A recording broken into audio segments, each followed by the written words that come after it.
Nuestra organización. Y sí, Nacho, si no te vendo, estamos complicados. ¿Cómo te va, Nacho Cámpora? Bien, bien, ¿cómo están ustedes? Bueno, él está Preocupado. donde está la información, aparte. Estuve un ratito justo antes de que se pudriera definitivamente lo de la 9 de julio. Cagón, te fuiste.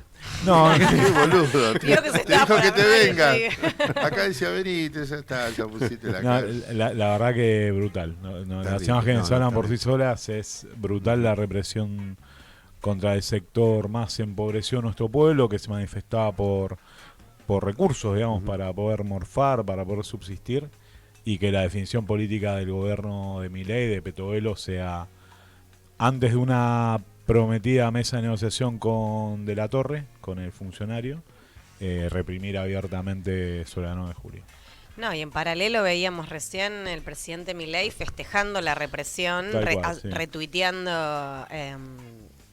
bueno, eso. Sí, retuiteando a un tuitero conocido de ellos, que se ufanaba, se hacía La eco de no se corta más. de la represión, como festejando Exactamente. efectivamente la situación. Donde hay heridos, no hay heridos, hay detenidos, digamos, ¿no? Detenidos. Porque una represión puede terminar en eso, en te corro del lugar y terminamos y cada uno a su casa, digamos. Pero acá efectivamente hubo cacería, hubo golpes, hubo camiones hidrantes, balas de goma. Digamos, fue a un nivel de violencia que uno nunca quiere realmente cuando se manifiesta por sus derechos enfrentar. Y que nos interpela, porque la respuesta va a venir por parte de las organizaciones Totalmente. y el movimiento obrero, así que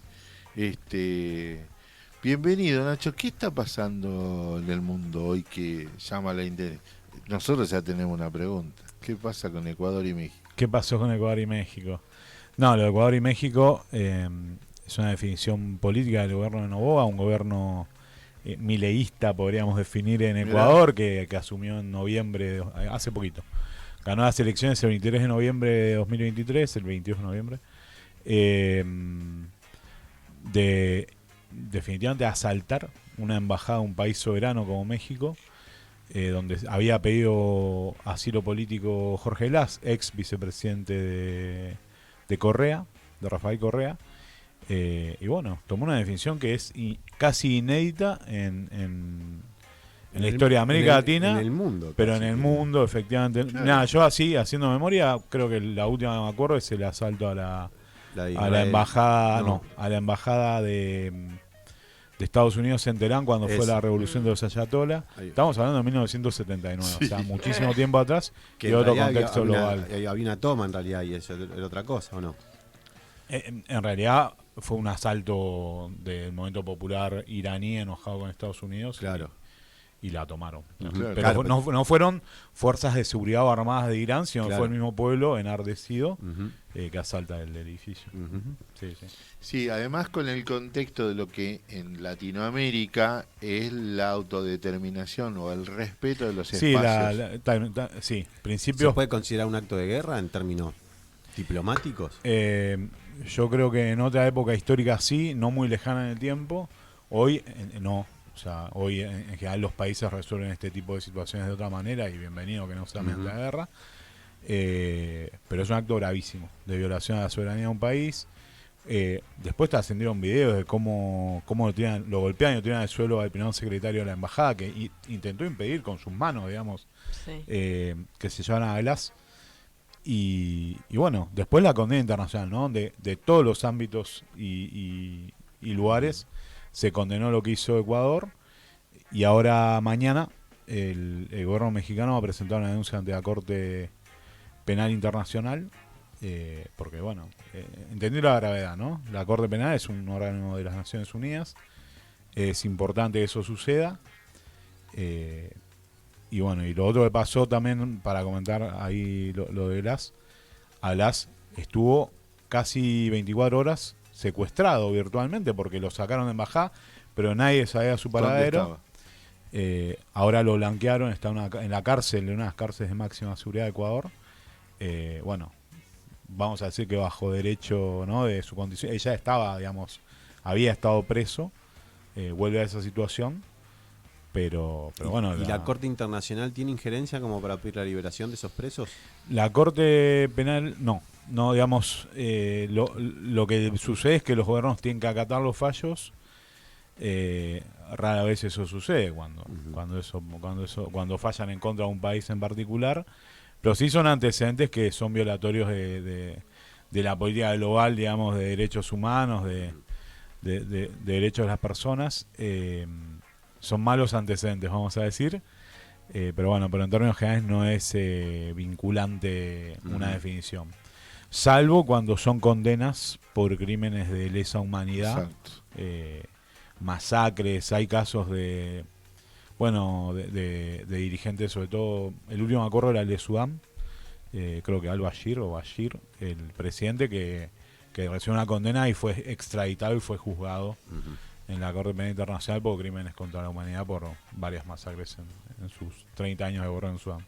Pues sabés que lo que dice Nacho es tan real que acá en la Argentina, a pesar de la dictadura militar, el tío Cámpora estuvo en la Embajada de México y no lo tocaron. Se fue. Sí, estuvo Abal Medina, estuvo un par de años y lo dejaron irse. Y a Cámpora solo lo dejaron irse cuando tuvieron la certeza de que estaba en un cáncer terminal. Exacto. Lo dejaron salir. Sí, sí. Claro, pero Al no exilio, ¿no? invadieron, no No, invadieron. claro, no. Te digo, la No dictadura, invadieron. ¿eh? Y acá estos No, muchachos. mismo en la época inmediata de golpe, posterior al golpe en Chile, en el golpe de Pinochet, la embajada italiana, la embajada alemana, de Francia, de varios países importantes europeos estaban hasta las manos de exiliados que buscaban Claro, salir del político. país, exiliados políticos, y en términos generales tampoco ese gobierno criminal tomó una definición de atacar o de invadir Ujú. alguna de esas embajadas.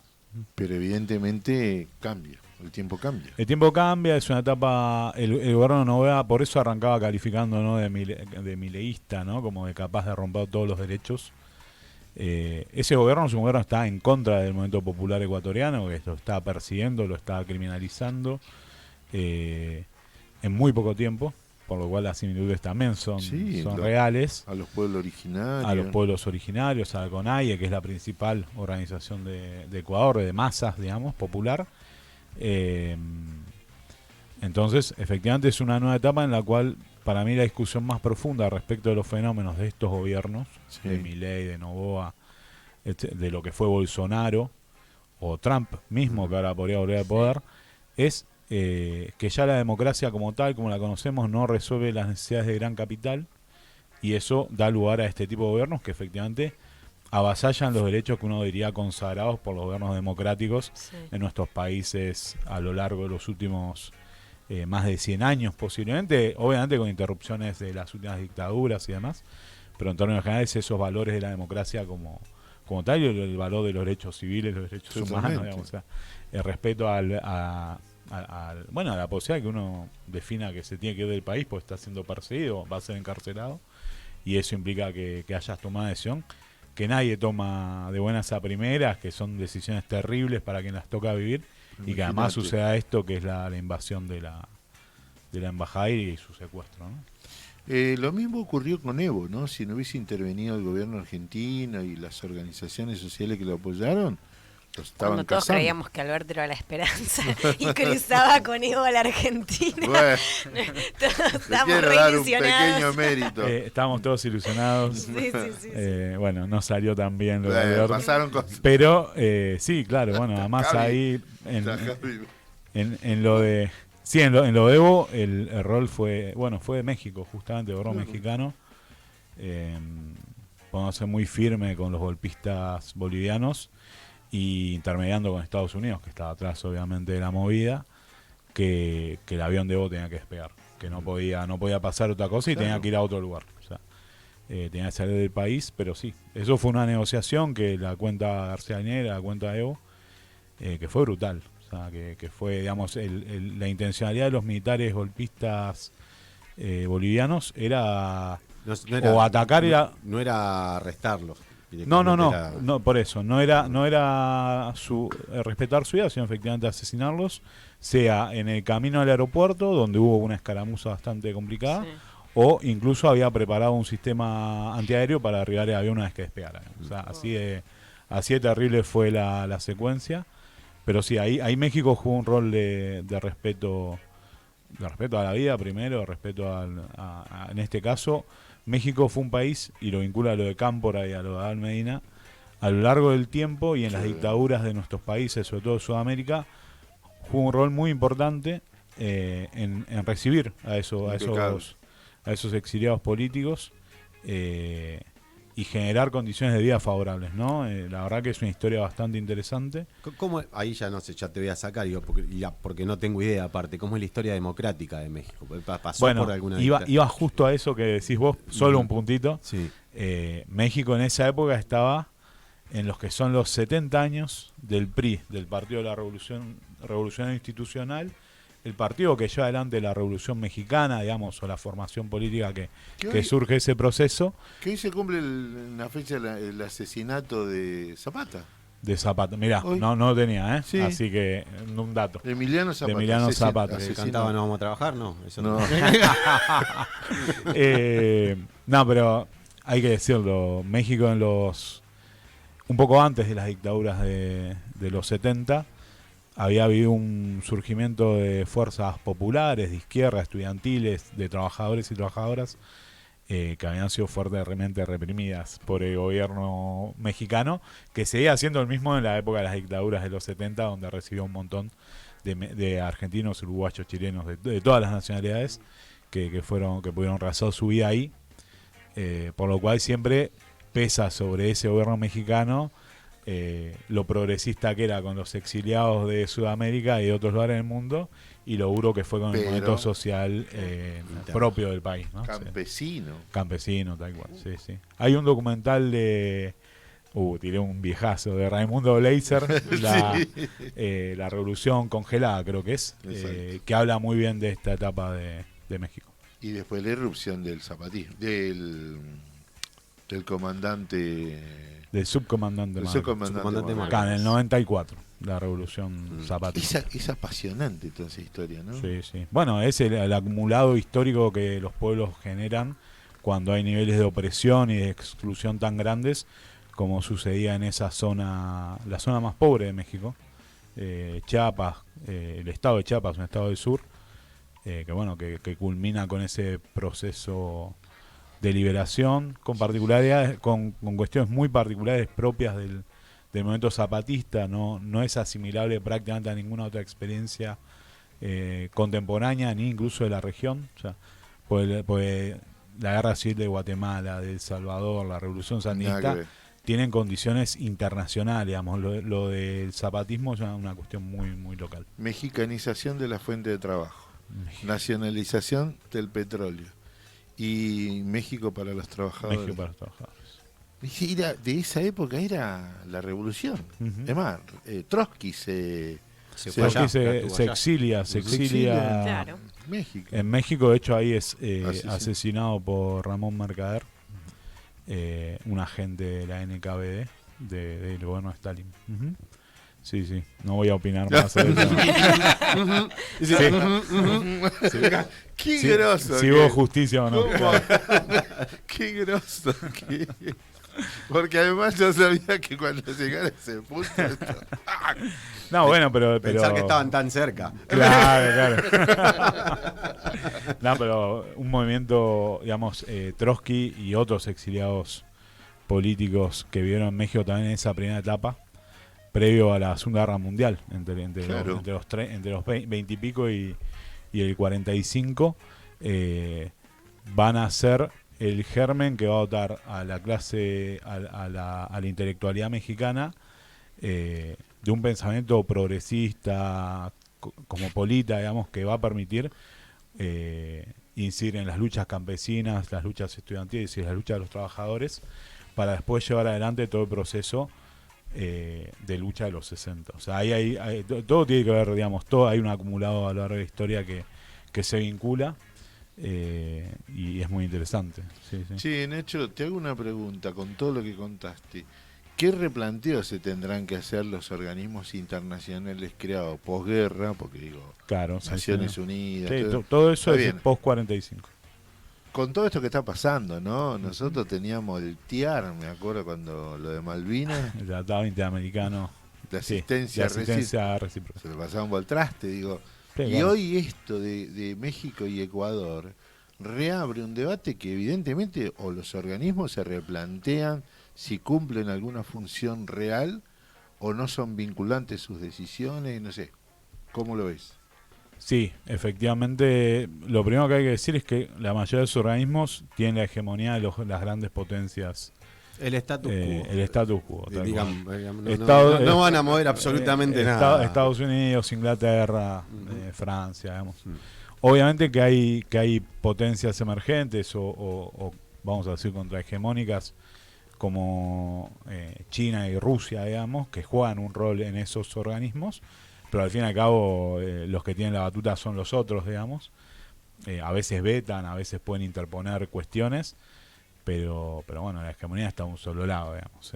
Son afines a los intereses. Pero, yo voy a usar un término clásico que es imperiales, digamos, porque sigue vigente ese concepto, ese Porque te gusta la imperialismo, cerveza. digamos. Me gusta hacer la imperial, vos decís. Bueno, no sé, no es mala, no es mala. Juanelo Hoy estaría estás- orgulloso de mí hoy. Claro, Juanelo estaría, sí, festejando este chiste. Bueno, a los intereses imperiales. Esa es la realidad. Sí hay que democratizarlos para que los países menos poderosos tengan voz y tengan votos, fundamentalmente, sean decisivos. Porque hasta ahora la decisión de veto queda en muy pocos países, que son los más importantes y poderosos del mundo. 8, ¿no? Sí, 8. 8 tiempos de veto en las Naciones Unidas, en su Consejo de Seguridad. Y hablando de malas decisiones, ¿qué onda Milei queriendo mandar soldados a Ucrania? Sí, yo les voy a decir algo. Cuando lo leí en un tuit. Dije, nada, es un chiste. Esto es un fake divino. Porque no lo había visto, no había escuchado nada. Y lo leo. Yo voy a decir algo. El turco mandó una corbeta a la guerra del Golfo. Algo que nadie pidió. O sea, Sí. algo que nadie pidió. De nuevo, El turco vendía armas, era otra cosa, sobre- era otro nivel. sobre un tema. De nuevo, sobre un tema que insistimos acá bastante, el derecho a autodeterminación de los pueblos, un principio de la diplomacia argentina, es lo mismo, digamos. Sí, Y Y por es eso nos gravísimo, pusieron o sea, un corchazo. En... por eso vino después, el vuelto fue terrible. Totalmente. 12 ataques tuvimos. Sí, fue la Sí, pero embajada de Israel y segundo- la AMIA. el segundo, Sí, el segundo por ahí es vinculado a otros temas, pero, Ujú. pero van conectados, digamos. Ujú. Lo que el movimiento popular argentino tiene que hacer es, los principales referentes, la oposición política, es poder decir que el pueblo argentino no está de acuerdo con que haya ni asistencia técnica, ni médicos argentinos al servicio de Ucrania, Sí, ni total. mucho menos soldados o Totalmente. militares argentinos en una guerra que no es nuestra, que es una guerra entre potencias del mundo lejanas a nosotros, y además porque Ucrania tiene que definir su disputa territorial, con Rusia particularmente, debería ser así, y además queremos la paz, ¿no? Sí, Nosotros impulsamos reafirmamos la paz. tradición de Claro. paz, total. Totalmente. Por lo cual ir a meter 3 carbones, digamos, pues la verdad es lo que aportaría Argentina en términos militares. No quiero ser malo, pero las Fuerzas Armadas argentinas no están preparadas para una situación de guerra Victoria no real. está de acuerdo con vos. Claro. No están preparadas para una guerra real de alta intensidad como es la de Ucrania.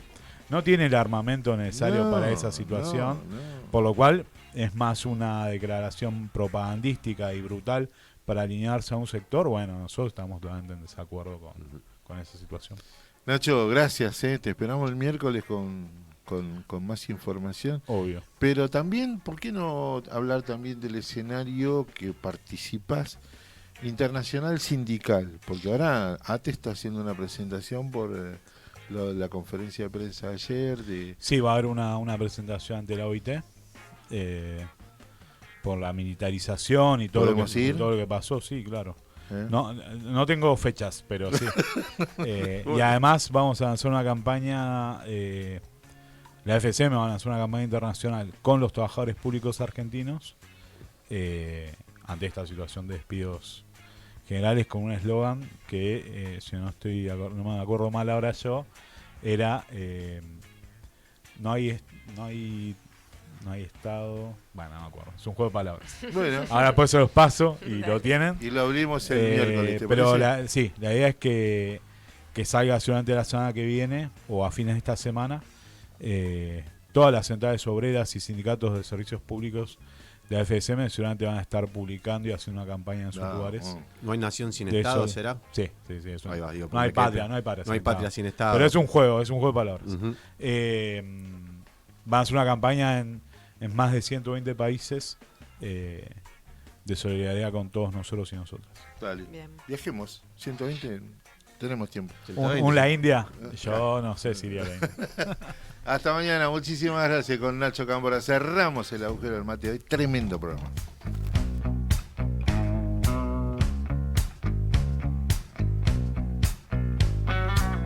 Me gusta verte cuando me oigo decir lo que nunca